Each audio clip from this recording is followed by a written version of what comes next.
Hello students, let's resume our Haryana GK quick revision series. So recently we are doing 100 questions one liner series.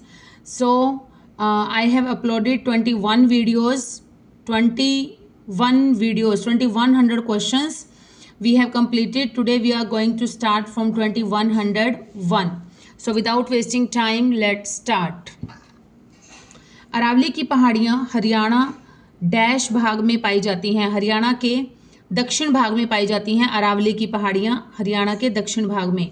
Anangpur बांध हरियाणा के किस जिले में स्थित है? अनंगपुर बांध है फरीदाबाद में। अनंगपुर बांध फरीदाबाद में स्थित है। हरियाणा के प्रत्येक जिले का नेतृत्व डैश के द्वारा किया जाता है। किसके द्वारा किया जाता है जिले का नेतृत्व? उपायुक्त के द्वारा। नामधारी कुक्का संप्रदाय, नामधारी या फिर कुक्का, नामधारी या कुक्का संप्रदाय के प्रवर्तक कौन थे? ये थे राम सिंह। हरियाणा में किस प्रकार की वनस्पति सबसे अधिक प्रचलित है? पर्णपाती जंगल और कंटीली झाड़ियां। हरियाणा में वनस्पति सबसे अधिक पाई जाती है कौन सी? पर्णपाती जंगल और कंटीली झाड़ियां जो है ये हरियाणा में सबसे अधिक पाई जाती हैं। नेक्स्ट इज हरियाणा के शुष्क और अर्ध शुष्क भागों में किस प्रकार की मिट्टी पाई जाती है? तो ये पाई जाती है लवणीय और क्षारीय मिट्टी। लवणीय और क्षारीय मिट्टी पाई जाती है। पानीपत के डैश युद्ध में अफगानों ने मराठों को पराजित किया था। किस युद्ध में किया था? तो ये किया था तीसरे युद्ध में। पानीपत के तीसरे युद्ध में अफगानों ने मराठों को पराजित कर दिया था। हुकम सिंह समिति की सिफारिशों के आधार पर हरियाणा राज्य की सीमा निर्धारित करने के लिए डैश की स्थापना की गई थी। तो किसकी स्थापना की गई थी? शाह समिति की स्थापना की गई थी, जिसने कि हरियाणा और पंजाब जब अलग अलग किए जाने वाले थे, दोनों राज्य नए राज्य के रूप में उभर कर सामने आने वाला था हरियाणा, तो उस समय इनकी जो बॉर्डर लाइन थी, जो सीमा थी, उसका निर्धारण करने के लिए शाह समिति का गठन किया गया था। डैश में मोहम्मद गोरी द्वारा हरियाणा के अंतर्गत क्षेत्र को जीता गया। कौन से युद्ध में मोहम्मद गोरी जीता था? तो ये जीता था पानीपत तराइन की दूसरी लड़ाई में। तराइन के 3 युद्ध हुए थे। तराइन का पहला युद्ध जो हुआ था 1191 में पृथ्वीराज चौहान और मोहम्मद गोरी के बीच में हुआ था, जिसमें कि मोहम्मद गोरी की हार हो गई थी, पृथ्वीराज चौहान की जीत हो गई थी। और जो दूसरा युद्ध हुआ था तराइन का दूसरा युद्ध या तराइन की दूसरी लड़ाई 1192 में हुई थी, वो भी सेम पृथ्वीराज चौहान और मोहम्मद गोरी के बीच हुई थी, लेकिन मोहम्मद गोरी इस समय जीत गया था और एक धोखे से जीता था वैसे तो, और पृथ्वीराज चौहान की हार हो गई थी, तो वो पृथ्वीराज चौहान को बंदी बनाकर अपने साथ ही ले गया था। तो यही पूछा है कि हरियाणा के अंतर्गत क्षेत्र को जीता गया था, तो किस युद्ध में जीता था? तराइन के दूसरे युद्ध में जीता था। दिनांक 14 नवंबर 2024 को हरियाणा कैबिनेट में महिला और बाल विकास राज्य मंत्री कौन थी? 14 नवंबर 2024 मतलब क्या है कि ये अभी जो हमारी विधानसभा चल रही है, 15वीं विधानसभा की बात हो रही है ये। तो 15वीं विधानसभा में महिला और बाल विकास राज्य मंत्री कौन है? ये है हमारी श्रीमती श्रुति चौधरी जी, जो कि कहाँ से बिलोंग करती हैं? तो शाम भिवानी से बिलोंग करती हैं। नेक्स्ट इज हरियाणा पर्यटन विभाग और अन्य निकायों के प्रयासों से किस सांस्कृतिक उत्सव की स्थापना की गई है, जिनका लक्ष्य विलुप्त होने के कगार पर पहुंच चुका विभिन्न मार्शल आर्ट्स और लोक कलाओं को बढ़ावा देना है? तो यह है कार्तिक सांस्कृतिक महोत्सव। किसका? हरियाणा पर्यटन विभाग और अन्य निकायों ने कार्तिक सांस्कृतिक महोत्सव की शुरुआत की है, जिसका लक्ष्य क्या है कि जो डिक्लाइन होते जा रहे हैं, जो विलुप्त होने की कगार पर हैं, एक्सटिंक्ट होते जा रहे हैं, जो भी हमारी जो एक्टिविटीज़ हैं, जो हमारी कलाएं हैं, मार्शल आर्ट है, लोक कला है, उनको प्रदर्शित किया जाएगा इसके अंदर। तो इसलिए किसका शुरुआत की गई है? कार्तिक सांस्कृतिक महोत्सव की। नेक्स्ट इज चंदबरदाई डैश नामक अपनी रचना के कारण हरियाणा के प्रसिद्ध मध्यकालीन युग कवि बन गए हैं। तो चंदबरदाई की कौन सी रचना थी? पृथ्वीराज रासो किसकी रचना थी? चंदबरदाई की रचना थी, और इसी के कारण ही जो चंदबरदाई है वो हरियाणा के प्रसिद्ध मध्यकालीन युग कवि बन गए हैं। नेक्स्ट इज पूर्व स्वतंत्रता युग के दौरान हरियाणा के एक उर्दू कवि ने एक चिन्ह बनाया और शमशुल-मान का खिताब जीता, और उसकी रचना मुसद्दस-ए-हाली रचना थी उनकी। मुसद्दस-ए-हाली को भावी मुस्लिम देश पाकिस्तान की अभिव्यक्ति का एक महत्वपूर्ण पाठ माना जाता है। उस कवि का नाम बताइए। तो उस कवि का नाम है ख्वाजा अल्ताफ हुसैन हाली। उस समय क्या था, हमारा जो एक ही था भारत पाकिस्तान हिंदुस्तान के नाम से, तभी बोला गया है स्पेशली इसके अंदर कि पूर्व स्वतंत्रता युग के दौरान, मतलब स्वतंत्रता से पहले की बात है। ये उर्दू कवि हैं जिन्होंने एक चित्र बनाया, तो ये चिन्ह बनाया तो उस उर्दू कवि का नाम क्या है, ख्वाजा अल्ताफ हुसैन हाली। ये एक उर्दू के बहुत ही बड़े साहित्यकार भी रहे हैं, और इन्हीं के नाम पर ही हाली पुरस्कार भी दिया जाता है उर्दू साहित्य में। नेक्स्ट इज, पंडित नेकीराम शर्मा ने भिवानी से डैश नामक एक हिंदी साप्ताहिक अखबार शुरू किया। तो किसने किया था, कौन सा अखबार था, ये था संदेश। संदेश जो था ये एक हिंदी साप्ताहिक, हिंदी, देखो किसने शुरू की थी संदेश पत्रिका, ये मैंने बार बार बताई है, नेकी का संदेश, नेकी का संदेश, नेकी का संदेश, मतलब पंडित नेकीराम शर्मा जी ने संदेश नामक एक पत्रिका शुरू की थी। और कहाँ से की थी, भिवानी से की थी। किस भाषा की पत्रिका थी, हिंदी भाषा की थी। किस प्रकार की थी, साप्ताहिक थी, दैनिक थी, मासिक थी, वार्षिक थी, तो ये थी साप्ताहिक। तो आप देख सकते हैं 5 क्वेश्चन बन गए एक क्वेश्चन से। नेक्स्ट इज, अस्सीगढ़ के किले को डैश का किला भी कहा जाता है। अस्सीगढ़ के किले को तलवारों का किला भी कहा जाता है। अब इसमें ऑप्शन पे डिपेंड करता है कि आपको ऑप्शन में क्या मिल जाए। यहाँ पर पृथ्वीराज चौहान होगा ऑप्शंस के अकॉर्डिंग। जो भी है, अस्सीगढ़ का किला जो है इसे असीरगढ़ का किला भी कहा जाता है, इसे तलवारों का किला भी कहा जाता है। और यह किसने बनवाया था, पृथ्वीराज चौहान ने बनवाया था। यह कहाँ पर है, यह हांसी में है, हांसी में है।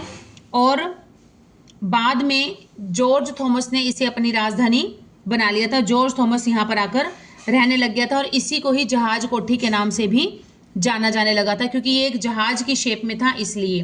नेक्स्ट इज, हरियाणा में स्थित डैश की श्रेणी के उत्तरी छोर में पृथक चट्टानी पहाड़ियां और टीले देखने को मिलते हैं।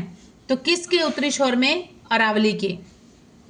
जो अरावली पर्वत श्रेणियां हैं इसके उत्तरी छोर में हमें अलग अलग प्रकार की चट्टानी पहाड़ियां और टीले देखने को मिलते हैं हरियाणा में। कौन सी नदी हरियाणा से राजस्थान में प्रवेश करती है, हरियाणा से राजस्थान में प्रवेश करती है, तो ये कौन सी है, घग्गर नदी।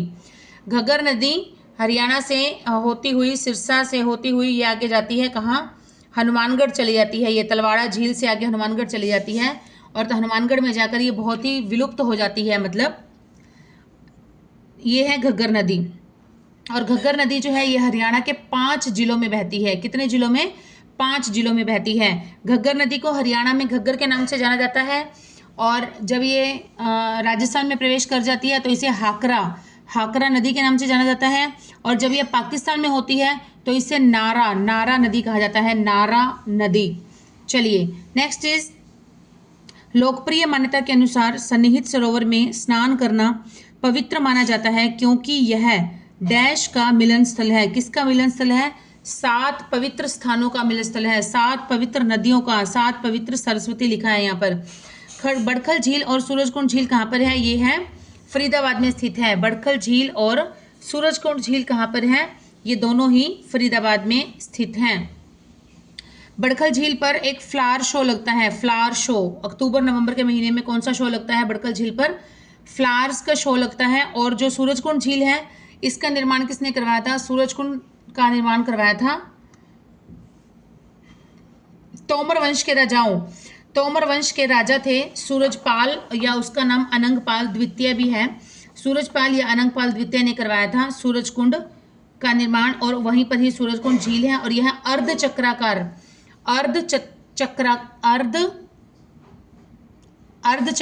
हाँ, अर्ध मतलब जो होता है हाफ सर्कल जिसको हम कहते हैं, उस टाइप की, अर्धचंद्राकार उस टाइप की शेप है इसकी। चलिए नेक्स्ट इज, इसे मयूर झील के नाम से भी जाना जाता है सूरजकुंड झील को। हरियाणा में एक सदनीय विधानसभा है, इसका मतलब है कि हरियाणा में डैश है, इसका मतलब है हरियाणा में एक विधायी सदन है। पंचकुला जिला हरियाणा विधानसभा का डैश सीटों वाला जिला है, सबसे कम सीटें हैं पंचकुला जिले में। हरियाणा में खरीफ की फसल की कटाई के दौरान भूसा जलाने के कारण होने वाले प्रदूषण को रोकने के लिए हरियाणा सरकार के डैश ने एक सार्वजनिक नोटिस निकाला है। तो कौन सा विभाग निकालता है इस प्रकार का नोटिस? ऑब्वियस बात है, फसल की कटाई है तो ये कौन निकालेगा? कृषि और कृषक कल्याण विभाग। कृषि और कृषक कल्याण विभाग, सॉरी, कृषि और कृषक कल्याण विभाग ने नोटिस निकाला है कि जो खरीफ की फसल की कटाई के दौरान भूसे जलाने के कारण होने वाले प्रदूषण को रोकने के लिए निकाला है। नेक्स्ट इज डैश हरियाणा में अत्यधिक प्रदूषित बड़े और मध्यम औद्योगिक इकाइयों के लिए पर्यावरणीय दृष्टि से कार्यस्थल की उपयुक्तता के लिए मंजूरी देने वाला सक्षम राजकीय प्राधिकरण है। तो कौन सा है ये? कौन सा विभाग है ये देखिए, आप यहाँ से समझ सकते हैं। अत्यधिक प्रदूषित बड़े और मध्यम औद्योगिक इकाइयों के लिए पर्यावरण की दृष्टि से दिया जाता है। पर्यावरण की दृष्टि से दिया जाता है कि कार्यस्थल की उपयुक्तता, तो ये पर्यावरण से संबंधित है। तो पर्यावरण और जलवायु परिवर्तन विभाग, कौन सा विभाग करेगा ये? पर्यावरण और जलवायु परिवर्तन विभाग। पीपल हरियाणा का डैश वृक्ष है, राजकीय वृक्ष है। अल्बेरोनी के अनुसार थानेसर के मंदिर में डैश निर्मित देवताओं की कई मूर्तियां थी। तो किस चीज से निर्मित थी? पीतल से बनी हुई देवताओं की कई मूर्तियां थी। इंदिरा गांधी विश्वविद्यालय हरियाणा में डैश पर स्थित है। कहाँ पर स्थित है? रेवाड़ी पर स्थित है। राजा अजीत सिंह डैश रियासत के शासक थे। कौन सी रियासत के थे? लाडवा रियासत के। 16 जनवरी 2019 को हरियाणा के मुख्यमंत्री ने छात्रों के लिए डैश पुरस्कार की घोषणा की थी। छात्रों के लिए की थी। कौन से पुरस्कार की? शौर्य पुरस्कार की घोषणा की थी राज्य के मुख्यमंत्री ने, हरियाणा के। राज्य के उत्कृष्ट खिलाड़ियों के लिए हरियाणा सरकार के सर्वोच्च पुरस्कार का नाम बताइए। तो खिलाड़ियों के लिए दिया जाता है कौन सा पुरस्कार? सबसे बड़ा पुरस्कार है भीम अवार्ड। मध्यकालीन युग के एक महत्वपूर्ण ऋषि कवि थे। कौन थे? गरीबदास। नेक्स्ट इज अबाबिल। अबाबिल एक उर्दू साहित्य है, डैश के द्वारा लिखा गया था। किसके द्वारा लिखा गया था? ख्वाजा अहमद अब्बास। ये अगर आप 9th या 10th की इंग्लिश की जो बुक है ना, उसमें भी चैप्टर है अबाबिल का, आप पढ़ेंगे आपको पता चल जाएगा। अबाबिल 9th 10th की इंग्लिश में है। 9th या 10th की मुझे श्योर नहीं है, 9th की बुक में है या 10th की बुक में है। अबाबिल का एक चैप्टर है हैप्पी प्रिंस, हैप्पी प्रिंस के नाम से है। हैप्पी प्रिंस चैप्टर नंबर 5 है I think. Next is Haryana की गीत परंपरा डैश भाषा से प्रभावित है। कौन सी भाषा से? कोरवी भाषा से। आर्थिक सर्वेक्षण 2023-24 के अनुसार हरियाणा में जिला सड़कों की लंबाई डैश किलोमीटर है। तो कितनी है? 24,997, लगभग 25,000। 3 किलोमीटर ही कम हुआ, तो लगभग 25,000 भी आता है तो भी ठीक है। हरियाणा के किस जिले को गुरुद्वारों का नगर कहा जाता है? तो ये कहा जाता है कैथल को। गुरुद्वारों का नगर कहा जाता है कैथल को। नेक्स्ट इज हरियाणा में एटलस चक्र उद्योग किस जिले में स्थित है? तो हरियाणा में एटलस चक्र उद्योग है सोनीपत में। डैश प्रजनन केंद्र हरियाणा के भिवानी जिले में स्थित है। तो कौन सा प्रजनन केंद्र है? चिंकारा प्रजनन केंद्र। चिंकारा जो है वो एक प्रकार का मृग होता है, हिरण होता है। मिट्टी के कटाव की जांच के लिए हरियाणा में वर्ष 2003 में किस वन संरक्षण योजना की शुरुआत की गई थी? ये की गई थी कंडी विकास परियोजना। कंडी विकास परियोजना की शुरुआत की गई थी। कब की गई थी? वर्ष 2003 में की गई थी। नेक्स्ट इज हरियाणा लोकायुक्त अधिनियम। हरियाणा लोकायुक्त अधिनियम डैश को लागू हुआ था। हरियाणा लोकायुक्त अधिनियम कब लागू हुआ था? ये लागू हुआ था 27 जनवरी 2003 को। हरियाणा लोकायुक्त अधिनियम हुआ था 27 जनवरी 2003 को। फैजल अली आयोग, फैजल अली आयोग का गठन हुआ था वर्ष 1953 में। फैजल अली आयोग का हुआ था 1953 में। हरियाणा के किस त्यौहार को श्रावण मास के तीसरे दिन मनाया जाता है? ये मनाया जाता है तीज को। श्रावण माह जब शुरू होता है उसका जब तीसरा दिन होता है तो उस तीसरे दिन में मनाई जाती है तीज त्योहार, मनाया जाता है तीज का त्योहार। डैश हरियाणा की महिलाओं के द्वारा जीता गया एक गहरे लाल रंग का ओढ़ना है। ये है कंघ, इसे बोलते हैं कंघ। नेक्स्ट यह एक प्रकार की टोपी है जिसे हरियाणा में पुरुषों के द्वारा पहना जाता है। तो ये है मुरेठा। सुदामा चरित किसके द्वारा रचित है? ये है रामदास जी के द्वारा रचित है सुदामा चरित। महाकवि सूरदास कविता की किस परंपरा से हैं? महाकवि सूरदास हैं भक्तिकालीन कृष्ण काव्य, भक्तिकालीन कृष्ण काव्य से बिलोंग करते हैं। कपिल देव जो कि प्रसिद्ध क्रिकेटर थे, ये किस राज्य से बिलोंग करते हैं? ये करते हैं हरियाणा से बिलोंग करते हैं। और कपिल देव का पूरा नाम क्या था? कपिल देव राम निखंज। हरियाणा को डैश की भूमि के रूप में जाना जाता है रोटी की भूमि के रूप में। हरियाणा का गठन किस आंदोलन के कारण हुआ था? तो आंदोलन था पंजाब सूबा आंदोलन, इसके कारण ही हरियाणा का गठन हुआ था। हरियाणा में कौन से प्रसिद्ध प्राचीन कवि हैं? प्रसिद्ध प्राचीन कवि हैं सूरदास। हरियाणा के किस प्रसिद्ध लेखक ने हरियाणा में हिंदी में संध्या पत्रिका की शुरुआत की थी? तो यह की थी पंडित नेकीराम शर्मा ने। संध्या पत्रिका की शुरुआत की थी, वो किसने की थी? पंडित नेकीराम शर्मा ने। और संदेश नामक साप्ताहिक पत्रिका निकाली थी, वो भी किसने निकाली थी? पंडित नेकीराम शर्मा ने। नेकी का संदेश और नेकी की संध्या। हरियाणा का एकमात्र हिल स्टेशन कौन सा है? मोरनी, जो कि कहाँ पर पड़ता है? पंचकुला में पड़ता है।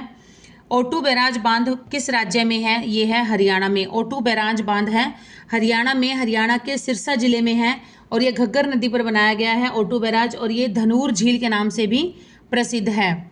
रानिया सिरसा रोड पर पड़ता है ये। नेक्स्ट इज हरियाणा की सबसे बड़ी झील कौन सी है? तो सबसे बड़ी झील है दमदमा झील। अच्छा, दमदमा झील जो है ये कहाँ पर है? ये है आपके गुरुग्राम में पड़ती है दमदमा झील। दमदमा झील हरियाणा की सबसे बड़ी झील है और यह 3000 एकड़ में फैली हुई है। और इसकी जो आकार है, इसका आकार, दमदमा झील का जो आकार है यह है अमीबा जो एक कोशिकीय जीव होता है उसकी तरह इसकी शेप जो है वो कुछ रिजेंबल होती है अमीबा की तरह दमदमा झील की। और दमदमा झील जो है इसको जब मनोहर लाल खट्टर जी की सरकार थी तब उन्होंने इसे एक पर्यटन क्षेत्र, मतलब एक टूरिस्ट प्लेस बनाने की भी वो की थी। कुछ हद तक इसमें जैसे बोट वगैरह भी चलती है, कुछ हद तक एक्टिविटीज़ कराई जाती हैं, वो शुरू की गई हैं। चलिए नेक्स्ट इज हरियाणा की प्रमुख मौसमी नदी कौन सी है? हरियाणा की प्रमुख मौसमी नदी है घग्गर नदी। हे राम उतर आओ धरती पर, हे राम उतर आओ धरती पर किसकी रचना है? ये है डॉक्टर कामदेव झा। डॉक्टर कामदेव झा की रचना है हे राम उतर आओ धरती पर। 2019 में हरियाणा का संवैधानिक प्रमुख कौन था? सत्यदेव नारायण आर्य। संवैधानिक प्रमुख का मतलब होता है राज्यपाल। संवैधानिक प्रमुख राज्यपाल, तो 2019 में राज्यपाल कौन था? सत्यदेव नारायण आर्य। हरियाणा विधानसभा में अधिकतम कितने मंत्री हो सकते हैं? हरियाणा विधानसभा में कितने मंत्रियों की नियुक्ति कर सकते हैं? तो ये है मैक्सिमम 14 कर सकते हैं, मैक्सिमम। आधुनिक हरियाणा का वास्तुकार किसे माना जाता है? बंसीलाल जी को। चौधरी बंसीलाल जी को आधुनिक हरियाणा का वास्तुकार माना जाता है। अशोक का स्तंभ मूल रूप से कहाँ पर स्थापित किया गया था? तो ये किया गया था अंबाला में। जो ऑप्शंस दिए जाते हैं उसी पर ही बिलोंग करता है। वैसे तो मूल रूप से इसे अंबाला में किया गया था, लेकिन फिलहाल ये कहाँ पर है? फिलहाल ये इसे यमुनानगर में है, क्योंकि उस समय यमुनानगर नया अलग जिला नहीं था। यमुनानगर और अंबाला एक ही था, लेकिन जब अलग अलग हुआ तो ये जो क्षेत्र था ये यमुनानगर के अंदर आ गया था। नेक्स्ट इज कैकई के राम। कैकई के राम किसके द्वारा लिखी गई है? तो ये वही अभी पढ़ा हमने, डॉक्टर कामदेव झा। हे राम उतर आओ धरती पर और कैकई के राम, ये दोनों ही किसके द्वारा लिखी गई हैं? डॉक्टर कामदेव झा के द्वारा। हरियाणा मूल रूप से एक डैश राज्य था, कौन सा? कृषि राज्य। भिड़ाना नहीं है, भिरडाना, र है इसके बीच में। भिरडाना एक सिंधु घाटी स्थल किस जिले में स्थित है? तो यह है फतेहाबाद जिले में स्थित है। पानीपत की दूसरी लड़ाई किसके बीच में हुई थी? ये हुई थी अकबर और हेमू के बीच में। और कब हुई थी पानीपत की दूसरी लड़ाई? कब हुई थी आप बताएंगे मुझे कमेंट्स में। स्वतंत्रता के समय हरियाणा किस राज्य का हिस्सा था? स्वतंत्रता के समय हरियाणा जो था वो पंजाब का हिस्सा था। 2024 में होने वाले विधानसभा चुनाव में कौन सी पार्टी हरियाणा में सबसे बड़ी पार्टी के रूप में उभरी? तो ये थी बीजेपी। बीजेपी पार्टी जो थी ये सबसे बड़े रूप में उभर कर सामने आई। पैरालंपिक रजत पदक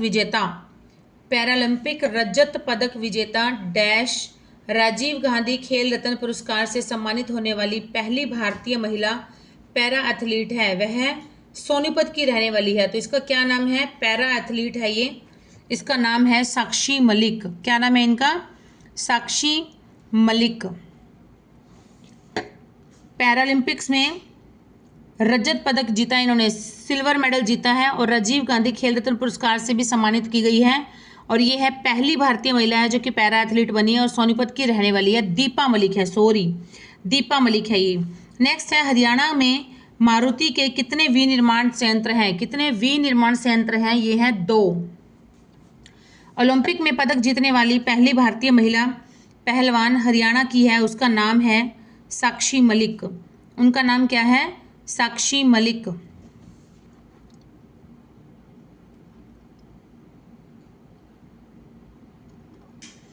पैरालंपिक रजत पदक विजेता राजीव गांधी खेल रत्न पुरस्कार से सम्मानित होने वाली पहली भारतीय महिला पैरा एथलीट है, वह सोनीपत की रहने वाली है।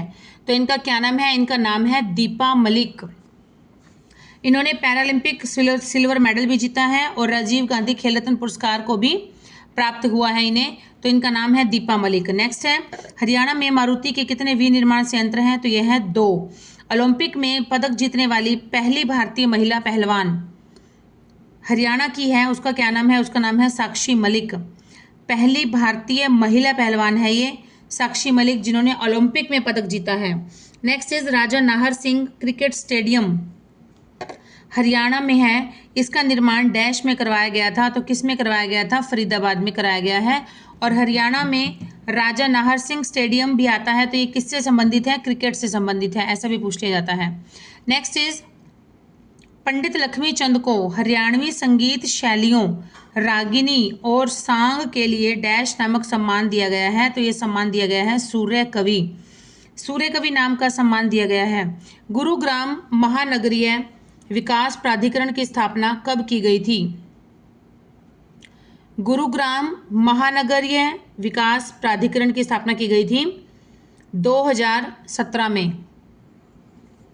GMDA Gurugram metropolitan development authority, Gurugram metropolitan development authority, Gurugram महानगरीय विकास प्राधिकरण की स्थापना कब की गई थी? 2017 में की गई थी। नेक्स्ट है, अंबकेश्वर महादेव मंदिर कहाँ पर स्थित है? अंबकेश्वर महादेव मंदिर है कैथल में स्थित है। 1857 का नायक जिसकी मृत्यु काबुल में हुई थी, उनका नाम है राव तुला राम। हरियाणा दक्षिण पश्चिम में डैश के साथ अपनी सीमा साझा करता है। तो कहाँ? दक्षिण पश्चिम में क्या है? राजस्थान है हरियाणा में। क्षेत्रफल की दृष्टि से हरियाणा का भारत में स्थान कौन सा है?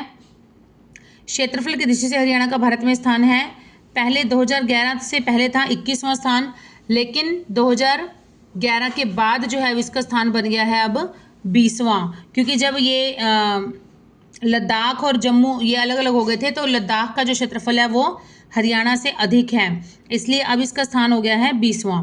हरियाणा के कबीर पंथ में डैश का हृदय प्रकाश ग्रंथ है, किसका है ये? संत हरदेव दास का है ग्रंथ हृदय प्रकाश। हरियाणा के किस जिले में आप खोल ही रतान वन्य जीव अभयारण्य पा सकते हैं? तो यह है पंचकुला में। हरियाणा में सबसे अधिक किस फसल की खेती की जाती है? गेहूं की खेती की जाती है। रामकाव्य परंपरा में निर्मला साधु डैश की अध्यात्म रामायण महत्वपूर्ण रचना है। निर्मला साधु की महत्वपूर्ण रचना है अध्यात्म रामायण, और नाम क्या है? इनका नाम है पंडित गुलाब सिंह।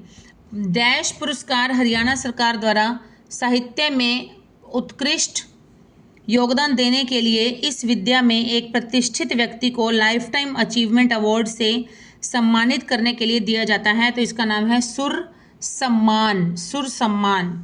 पहले इसका नाम था सूर पुरस्कार, लेकिन जब हमारे पूर्व सीएम जो थे, जब वो सीएम बने थे भूपेंद्र सिंह हुड्डा जी, तब उन्होंने इसका नाम बदलकर सुर सम्मान कर दिया था। सूर पुरस्कार से हटाकर इसका नाम सुर सम्मान कर दिया।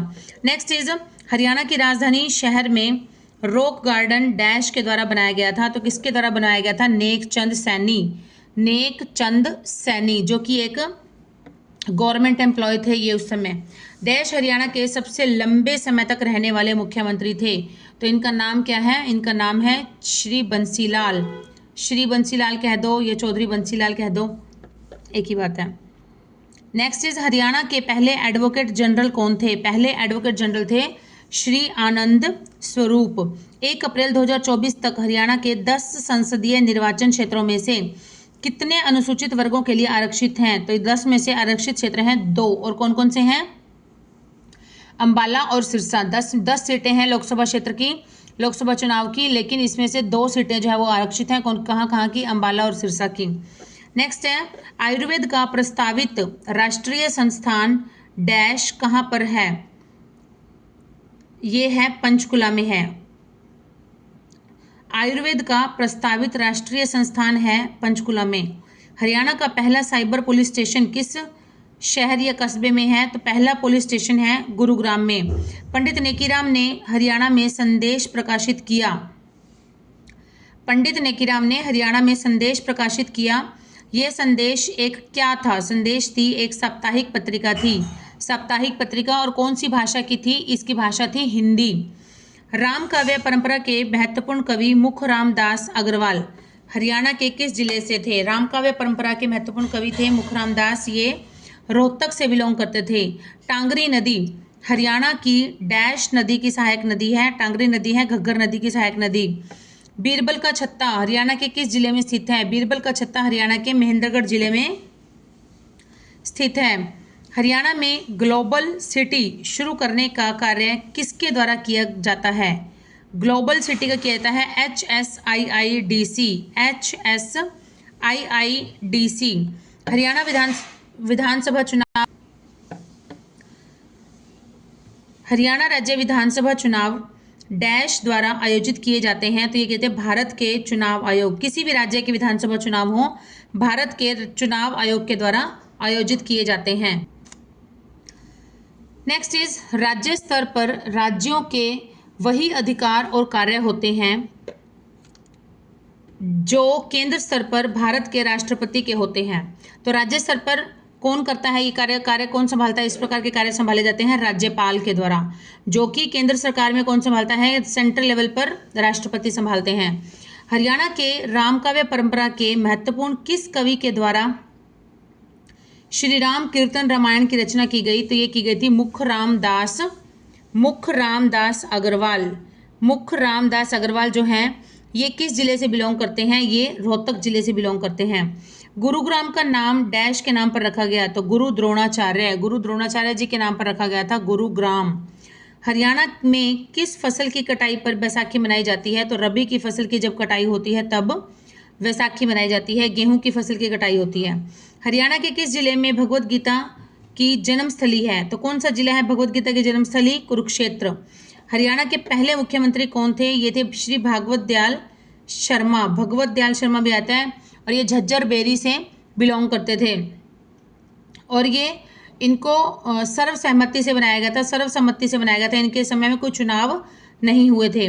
श्री भूपेंद्र सिंह हुड्डा की बहू जो है श्वेता हुड्डा ने डैश में स्वर्ण पदक जीता? तो किस चीज़ में जीता? इन्होंने जीता घुड़सवारी में, हॉर्स राइडिंग में जीता था इन्होंने गोल्ड मेडल।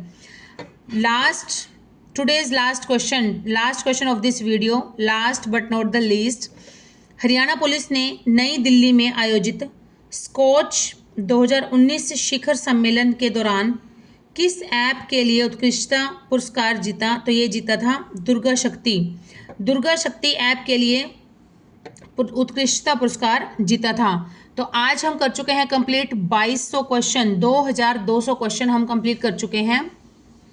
स्टूडेंट्स आप बहुत ही पसंद कर रहे हैं जो 100 क्वेश्चंस की वन लाइनर सीरीज़ हमने स्टार्ट की है, तो उम्मीद है कि आप इसको और भी ज़्यादा सपोर्ट करेंगे अपने फ्रेंड्स नियर्स डियर्स में। जिनको भी यहाँ तक ज़रूरत है प्लीज़ आप सबके पास पहुँचाएँ ये ज़्यादा से ज़्यादा मटेरियल कम समय में जो आपको प्रोवाइड किया जा रहा है। और जल्दी मिलेंगे न्यू फ्रेश 100 क्वेश्चंस के साथ। Till then keep studying, keep hard working and please keep supporting my channel. आपका कोई खर्चा नहीं आता है, आपका कोई बल नहीं लगता है इसमें, आपको ज़रा सा टच करना होता है एक सब्सक्राइब करने में, लेकिन सामने वाले को बहुत बड़ा मोटिवेशन मिल जाता है और अच्छा लगता है। ठीक है, ओके, बाय स्टूडेंट्स।